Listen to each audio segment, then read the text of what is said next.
Hey everyone, welcome back to the Digital Deep Dive Show with me, Reed Daly. We are kicking off 2024 with episode number 21 of the show, where we are going to feature global news from across the tech landscape, AI assistance, and events where you can find me online and in real life. Before we jump into the show, I want to remind you that it is available on Apple Podcast and Spotify. You can, of course, read and listen to the show over on LinkedIn via the LinkedIn newsletter. And with all that said, let's jump into the show.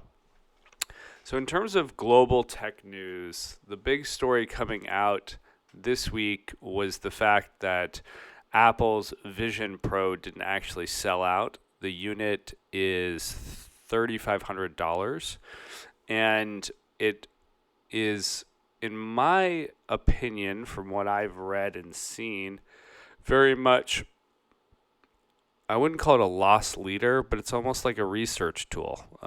Unlike many of Apple's products where they'll bring them to market and really there's just rumor mills, Apple intentionally introduced the product and then went into developer mode, as in you can sign up to be a developer on the app or on their platform to build applications. And they did that for, I think, almost a year. And then they launched the product.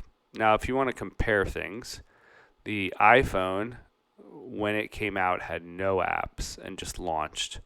And this device has roughly 150 apps versus, the App Store that has, 1.5, 1.8 million apps. Now, there's been big news that YouTube and Netflix haven't put out apps yet, but that Apple TV, Disney Plus, and a few others are making apps. And I don't really necessarily think that's a huge issue. At the get-go, obviously, Apple wants more people to develop apps. But let's really talk about what this is in terms of the Trojan horse.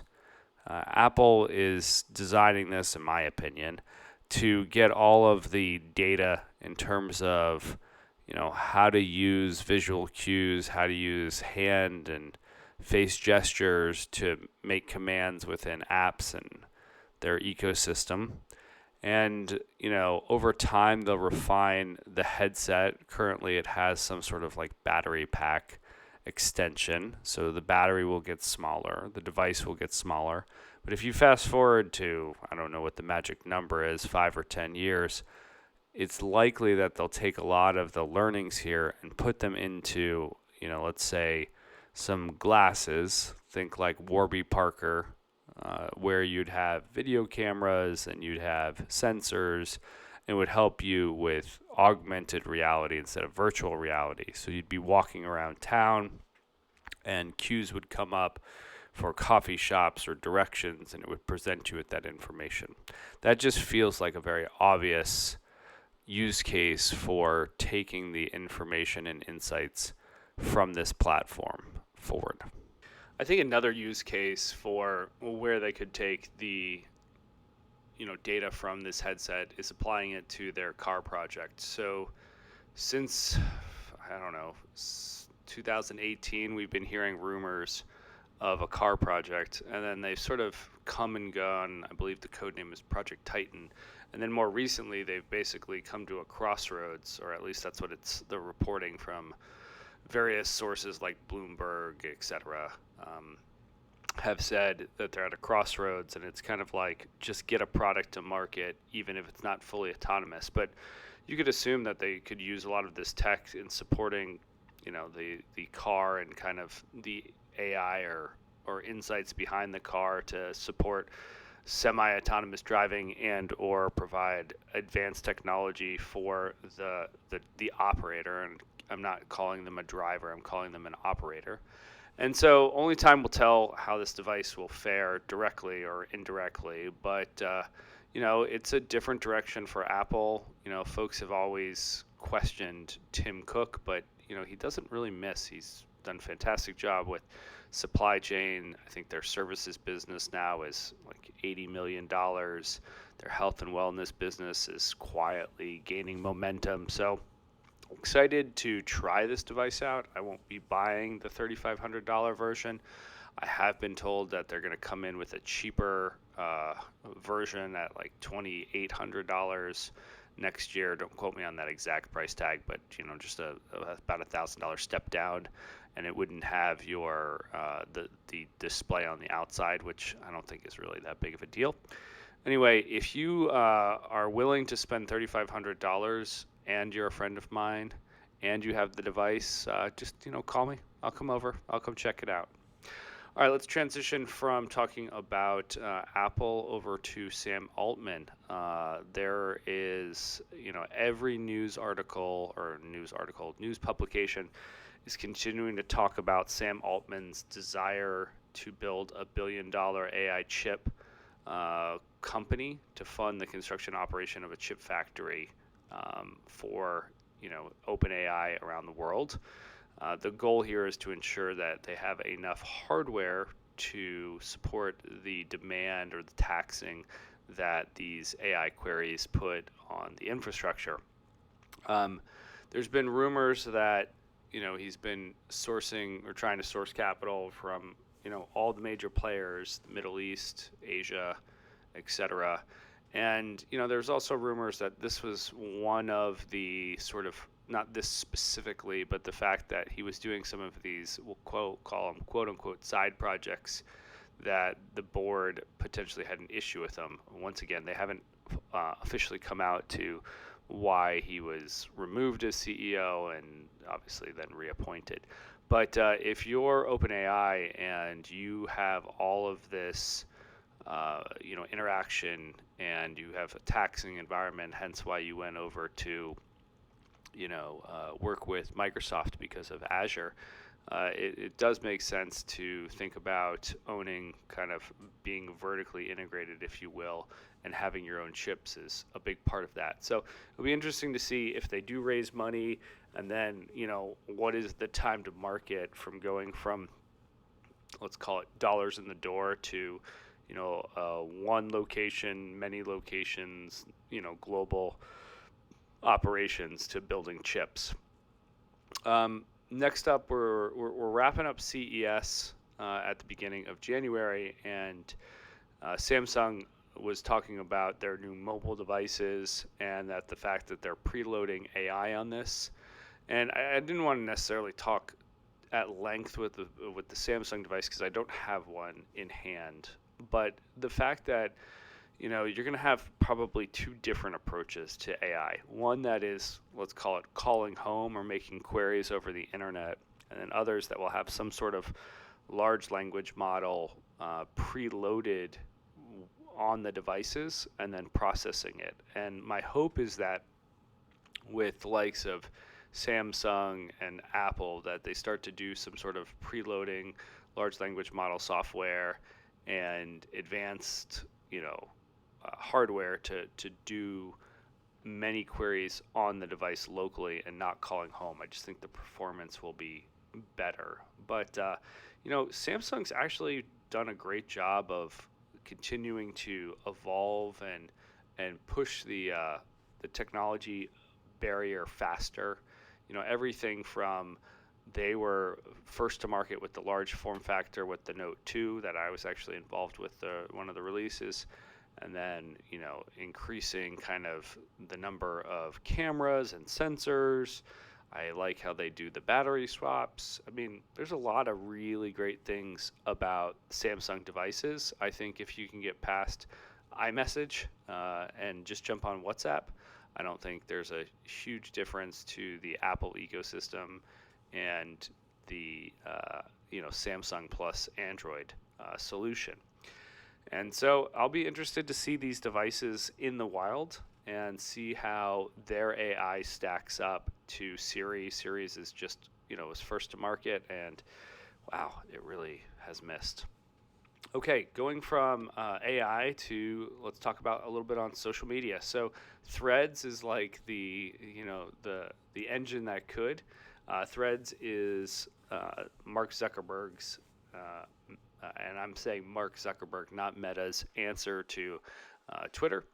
And, they had amazing downloads and activations of it when it launched, but it's had,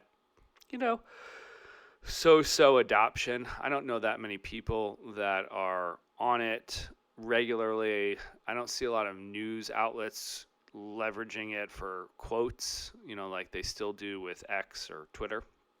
But one of the interesting approaches that Meta and Mark Zuckerberg are taking is that they want Threads to be much more of an open network that can interact with other, presumably, social networks.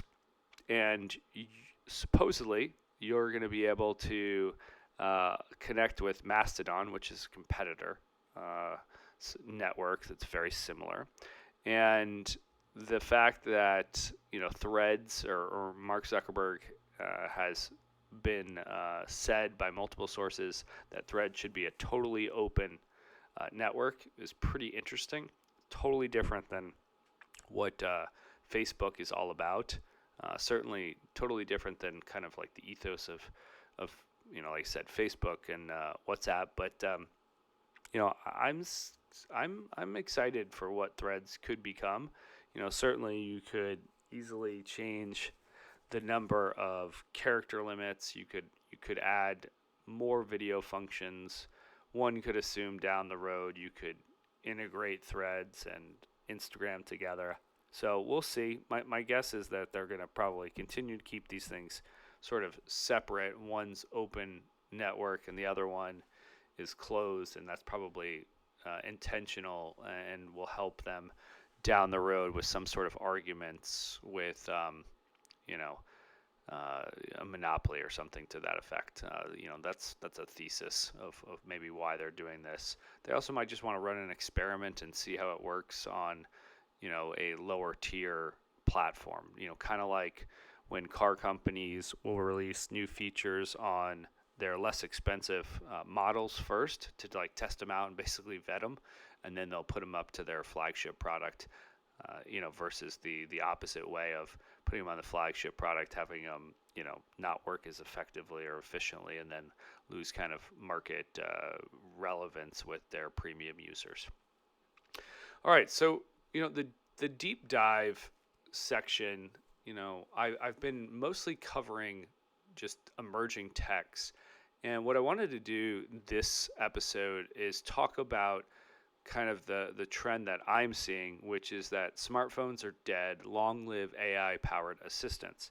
And if you think about, our smartphones, if you rewind the clock, you had cell phones that could make calls and send text messages.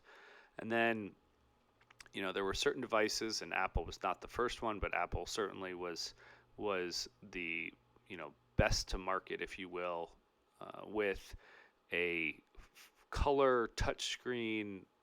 They actually didn't launch with the app ecosystem, but a year later, with an app ecosystem, and apps are everywhere. I think the number I've seen is 1.8 million apps in the Apple ecosystem. I have no idea on the Android Google Play Store, but the challenge with smartphones is they can do a lot, but you have to push to push information into them to get information out of them, and you also have to be sort of staring at this bright screen to extract that information for the most part. And so there's a few companies coming out with new AI devices that alter the way that you interact with a device. And so the example I'm going to give, and this is a fictitious example, but it's I believe sort of a play on one of the examples I'm going to talk about here of what they did in their keynote. But let's just say taking an Uber as an example. So if you go in the classic smartphone example, you go in the app. It started with basic features. I want to go from location A to location B with a low, medium, and high class vehicle. And I think actually when Uber came out, there was only one class, which is black car. But regardless, so I want to go A to B, so I've got to enter those addresses. I've got to select my vehicle type, and then it would obviously you would have had to have entered in your credit card information ahead of time, but that's sort of table stakes. And so Uber would go find you a car and then present you with information and let you know when your driver was near, and then you get in your car. And sure, they could tell you ETA and all that good stuff. Now, what I think will be interesting with some of these newer devices is the fact that you could essentially, prompt it verbally and say, Uber, not even like Uber home. It knows from your schedule that you are at the end of the day. It knows where you are. It presumably knows how many people you are around because it's either sharing information with a closed network of people, in your network. So like, let's pretend you're with a few coworkers. It would have known you just wrapped up a meeting with them or you're with your family. So it would know the type of car you need, right? And then it would say, okay, you've had a long day. Typically after a long day, and let's just use Friday as a particular example. It knows that you typically order food from a certain restaurant, and maybe Coca-Cola or liquor from Drizzly or Uber Eats or whatever your like magic order is. So not only does it know your order, it knows where you are, it knows where you need to go, it knows how many people you are. Maybe it looks at what's in your fridge because you've got a smart fridge and can analyze the food in there. So basically, an Uber comes, the right size of car, it knows where you want to go. When you get in the car, a notification pops up that your food has already been ordered and it's on its way. Your liquor or Coca-Colas or whatever you drink is on its way, and it starts playing clips from either your favorite Netflix queue, or it takes a series of clips from, I'm using CNN arbitrarily, but CNN's all their programming, and gives you the highlights of the news in 10 minutes instead of 30, and then after that it starts running you through the highlights of emails that you need to respond to verbally. That is what I'll call a smartphone, right? It's aggregating all this sort of information from you and pulling it together and serving it up to you. And so the two devices I'm talking about are Rabbit R1 and Human Pin, and those are already out in the market in terms of they've been reviewed, displayed, and are about to be shipped. Other ones, notable interest are Sam Altman from OpenAI and Johnny Ive from Love From, formerly Apple's Wonder Kid, have a device company. There's also been light rumors that Elon's got a device company, but that's not really the talk of the town. So let's look into this R1. So Rabbit R1 is the first device to be launched by Rabbit. It's basically a little square orange box. It's got a small display and a rotating camera that it's not a 360, but it's sort of like a 180. It kind of can go to the front or the back. It's got it was co-designed by Teenage Engineering. They make really cool little music production hardware. They really are a creative team, and you basically talk to it, and it provides you information. And there's screen information, audio information, but it's very close to, I wouldn't call it the Her movie, but it's giving you just the essential information you need in an auditory and visual manner. It allows you to capture some data, and it pulls information from a combination of the web and its AI to give you just what you need. And so the keynote from, I believe it's the founder, really showcases just I don't want to call it the simplicity, but the essential information that it provides, and how it, allows the user to extract more information. The example I gave you on the Uber, I sort of lifted that and extrapolated what he was talking about in the keynote there. But it's a very interesting device that you would kind of hold in your hand, and you don't need to be staring at a screen the whole time. The second device is Humane, and I think it's called Humane Pin. And so they've got like a little pin that is attached to your shirt or jacket. And the two founders, they're both from Apple. I think they're a married couple, and it's very interesting. It's very much conversational AI. There is no screen. You tap it. It allows you there's a camera on it, so you can capture videos, pictures. They have an example where, you can take a picture at a marketplace and say, am I allergic to any of this stuff? Or, you can take a picture of the food in front of you and say, how many calories is this? They also have almost like a hologram display.